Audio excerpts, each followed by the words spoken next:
Welcome back to our YouTube channel. അപ്പോൾ നമ്മൾ കുറച്ചധികം നാളായല്ലേ ഇങ്ങനെ ഫേസ് ടു ഫേസ് ആയിട്ടുള്ള ഒരു വീഡിയോ ചെയ്തിട്ട്.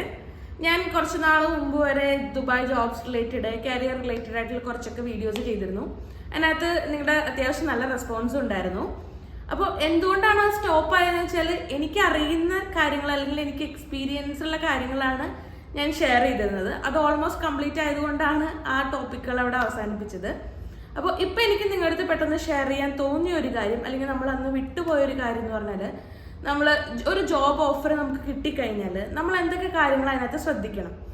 ഇവിടുത്തെ ഒരു ജോബ് ഓഫർ ലെറ്റർ അല്ലെങ്കിൽ ഒരു എംപ്ലോയ്മെന്റ് കോൺട്രാക്ട് എന്ന് പറഞ്ഞാൽ കംപ്ലീറ്റ്ലി ഒരു ലീഗൽ ഡോക്യുമെന്റ് ആണ്. നമ്മൾ നാട്ടിലെ പോലെയല്ല, ഇതൊരു ലീഗൽ ഡോക്യുമെന്റ് ആണ്. അപ്പോൾ അതിനകത്ത് നമ്മൾ എന്തൊക്കെ കാര്യങ്ങളാണ് ശ്രദ്ധിക്കേണ്ടത്, നിങ്ങളൊരു കമ്പനിയിൽ ജോയിൻ ചെയ്യാൻ പോകുമ്പോൾ എന്തൊക്കെ കാര്യങ്ങൾ പഠിക്കണം എന്നൊക്കെ എന്നതിനെ പറ്റിയുള്ളൊരു ചെറിയ വീഡിയോ ആണിത്. നിങ്ങൾക്ക് എല്ലാവർക്കും ഇഷ്ടപ്പെടും എന്ന് ഞാൻ വിശ്വസിക്കുന്നു. അപ്പോൾ വീഡിയോ ഇഷ്ടമായാൽ എപ്പോഴും പറയാറുള്ള പോലെ ലൈക്ക് ചെയ്യുക, ഷെയർ ചെയ്യുക, കമൻറ്റ് ചെയ്യുക, ചാനലിലൂടെ ഒന്ന് സബ്സ്ക്രൈബ് ചെയ്തേക്കണേ.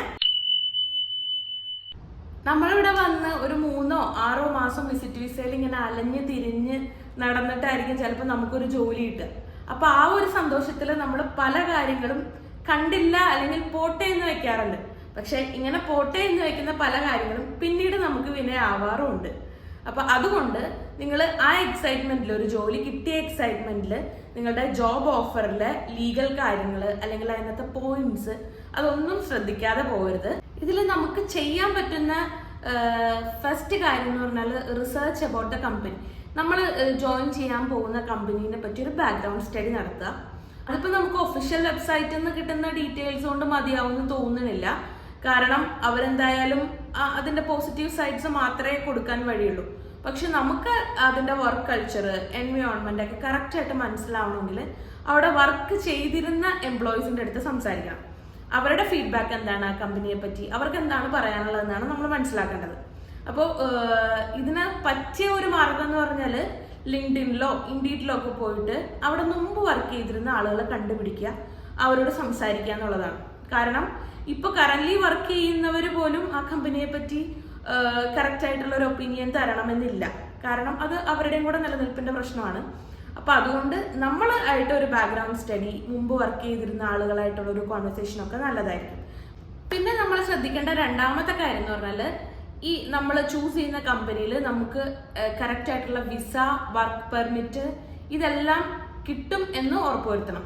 പ്രത്യേകിച്ച് ഇപ്പോഴത്തെ ഒരു സാഹചര്യത്തിൽ ചില നാഷണാലിറ്റീസിനൊക്കെ വിസ റെസ്ട്രിക്ഷൻസ് ഉള്ള സമയമാണ്. അപ്പം നമ്മളിപ്പോൾ ഒരു കമ്പനിയിൽ വർക്ക് ചെയ്തുകൊണ്ടിരിക്കുകയാണ്, പുതിയൊരു കമ്പനിയിൽ ഓഫർ കിട്ടി എന്ന് പറഞ്ഞിട്ട് അവിടെ റിസൈൻ ചെയ്തു, ഇവിടെ നമുക്ക് വിസയും കിട്ടാത്തൊരു സാഹചര്യം പലരിടത്തും കണ്ടിട്ടുണ്ട്.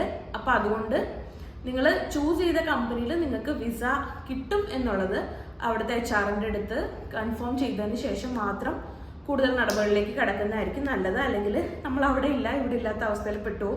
പിന്നെ ഫ്രഷർ ആണെങ്കിൽ കൂടെ നിങ്ങൾ ഒരു ജോബ് ഓഫർ സൈൻ ചെയ്യുമ്പോൾ നിങ്ങൾക്ക് വിസ കിട്ടും എന്നുള്ളത് ഉറപ്പുവരുത്തുക. കാരണം വിസ അല്ലെങ്കിൽ വർക്ക് പെർമിറ്റ് ഇല്ലാതെ വർക്ക് ചെയ്യുന്നത് ലീഗലി പ്രൊഹിബിറ്റഡ് ആയിട്ടുള്ള ഒരു കാര്യമാണ്. നമുക്ക് വലിയ പ്രശ്നങ്ങൾ ഉണ്ടാക്കും ഭാവിയിൽ.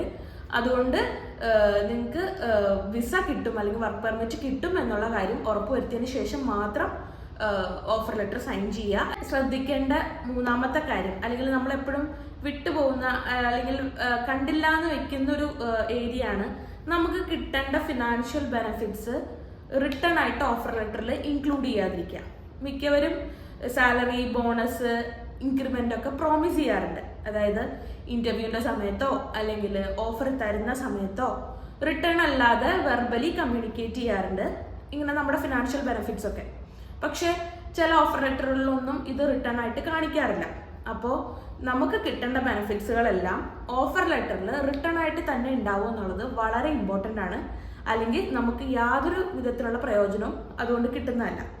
അൺടിൽ ആൻഡ് അൺലെസ് ഈ എംപ്ലോയറും എംപ്ലോയിയും തമ്മിൽ വലിയ പ്രശ്നങ്ങളൊന്നുമില്ല, എല്ലാം സ്മൂത്ത് ആയിട്ടാണ് പോണെങ്കിൽ പ്രശ്നമൊന്നുമില്ല. പക്ഷെ ഏതെങ്കിലും ഒരു സാഹചര്യത്തിൽ ഒരു ഡിസഗ്രിമെന്റോ ഒരു പ്രശ്നമോ വരുന്ന സമയത്തായിരിക്കും ഈ റിട്ടേൺ ഡോക്യുമെന്റിന്റെ വില നമുക്ക് മനസ്സിലാകുന്നത്. അപ്പൊ അതുകൊണ്ട് എല്ലാവരും പ്രത്യേകം ശ്രദ്ധിക്കുക, നിങ്ങളുടെ ബെനിഫിറ്റ്സ് എല്ലാം റിട്ടേൺ ആയിട്ട് തന്നെ ഓഫർ ലെറ്റർ ഉണ്ടാവുക എന്നുള്ളത്. പിന്നെ കുറച്ച് പോയിന്റ്സുകൾ നമ്മളുടെ ഓഫർ ലെറ്ററിൽ അല്ലെങ്കിൽ എംപ്ലോയ്മെന്റ് കോൺട്രാക്റ്റിൽ ഉണ്ടോ എന്നുള്ളത് ഉറപ്പുവരുത്തണം. അത് ഏതൊക്കെയാണെന്ന് വെച്ചാൽ, ഒന്ന് നിങ്ങളുടെ സാലറി ബെനിഫിറ്റ്സ്, അതായത് ഫിനാൻഷ്യൽ ബെനിഫിറ്റ്സ്. അതിനകത്ത് നിങ്ങളുടെ tickets, insurance, annual leave, salary, commission, bonus, അങ്ങനെ നിങ്ങൾക്ക് തരാമെന്ന് പറഞ്ഞിട്ടുള്ള എല്ലാ ബെനിഫിറ്റ്സും എഴുതിയിട്ടുണ്ടോ എന്ന് നോക്കുക. 2, നിങ്ങളുടെ സ്റ്റാർട്ട് ഡേറ്റ്. ചിലപ്പോൾ ഈ എംപ്ലോയ്മെന്റ് കോൺട്രാക്ട് സൈൻ ചെയ്യിക്കുന്നത് നമ്മൾ ജോയിൻ ചെയ്ത് കഴിഞ്ഞിട്ട് 1 month അല്ലെങ്കിൽ 1.5 months ഒക്കെ കഴിഞ്ഞിട്ടായിരിക്കും. അപ്പോൾ നിങ്ങളുടെ സ്റ്റാർട്ട് ഡേറ്റ് എന്നാണ് എന്ന് കൃത്യമായിട്ട് നോക്കുക. എംപ്ലോയ്മെന്റ് കോൺട്രാക്ട് സൈൻ ചെയ്യുന്ന ഡേറ്റിൽ നമ്മൾ എന്നാണോ വർക്ക് സ്റ്റാർട്ട് ചെയ്തത് അന്നത്തെ ഡേറ്റ് വെച്ചിട്ട് ആണോ ഇത് സ്റ്റാർട്ട് ചെയ്തിരിക്കുന്നതെന്ന് കൺഫേം ചെയ്യുക. പിന്നെ നമ്മളുടെ ജോബ് റോള് കറക്റ്റായിട്ട് മെൻഷൻ ചെയ്തിട്ടുണ്ടാവണം. നമ്മൾ ഏത് പൊസിഷനിലാണ് ജോയിൻ ചെയ്യുന്നത്, നമ്മൾ ചെറിയ ജോബ് ഡിസ്ക്രിപ്ഷൻ, അങ്ങനെ എന്താണ് നമ്മുടെ റോൾ എന്നുള്ളത് കറക്റ്റായിട്ട് ഡിഫൈൻ ചെയ്തിരിക്കണം നമ്മുടെ ഓഫർ ലെറ്റർ. പിന്നെ മെൻഷൻ ചെയ്യേണ്ട കാര്യം നമ്മുടെ വർക്ക് പ്ലേസും നമ്മുടെ വർക്കിംഗ് അവേഴ്സും ആണ്. 5 days വർക്കിംഗ് ആണോ, 6 days വർക്കിംഗ് ആണോ, അങ്ങനെയുള്ള കാര്യങ്ങൾ. പിന്നെ നമ്മൾ ഏത് ലൊക്കേഷനിലായിരിക്കും, ഹെഡ് ഓഫീസിൽ, ബ്രാഞ്ചിൽ, അങ്ങനെയുള്ള കാര്യങ്ങളും കറക്റ്റായിട്ട് മെൻഷൻ ചെയ്തിരിക്കും. പിന്നെ നേരത്തെ പറഞ്ഞ പോലെ ആനുവൽ ലീവ്, അതായത് ഇപ്പോൾ ചിലർക്ക് 30 days ഓഫ് ആനുവൽ ലീവ്സ് ആയിരിക്കും. അതായത് ഒരു വർഷത്തിൽ 11 മാസം വർക്ക് ചെയ്താൽ 1 മാസം ഹോളിഡേ, അങ്ങനെയായിരിക്കും. ചിലർക്ക് 22 വർക്കിംഗ് ഡേയ്സ് ആയിരിക്കും. അങ്ങനെ പല രീതിയിലുള്ള കോൺട്രാക്റ്റുകളുണ്ട്. അപ്പോൾ ഇതിലേതാണെന്നുള്ളത് കൃത്യമായിട്ട് മെൻഷൻ ചെയ്തിട്ടുണ്ടാവണം. പിന്നെ പ്രൊബേഷൻ പീരീഡ് 6 months ആണോ, 1 year ആണോ? നോർമലി 6 months ആണ്, ബട്ട് ക്ലിയർ ആയിട്ട് വായിച്ചു നോക്കുക. 6 months തന്നെയാണ് നിങ്ങളുടെ പ്രൊബേഷൻ പീരീഡ്. പിന്നെ പ്രൊബേഷൻ കൺഫർമേഷൻ്റെ സമയത്തുള്ള പോയിന്റ്സുകൾ എന്തൊക്കെയാണ്, നോട്ടീസ് പീരീഡ്, അങ്ങനെയുള്ള കാര്യങ്ങളെല്ലാം മെൻഷൻ ചെയ്തിട്ടുണ്ടോ എന്ന് കറക്റ്റായിട്ട് വായിച്ചു നോക്കിയതിന് ശേഷം മാത്രം നിങ്ങളുടെ ജോബ് ഓഫർ സൈൻ ചെയ്യുക. നമ്മൾ ആ ഒരു എക്സൈറ്റ്മെന്റിൽ ഇത്തരം കാര്യങ്ങൾ വിട്ടുപോകാതിരിക്കാനും ശ്രദ്ധിക്കണം.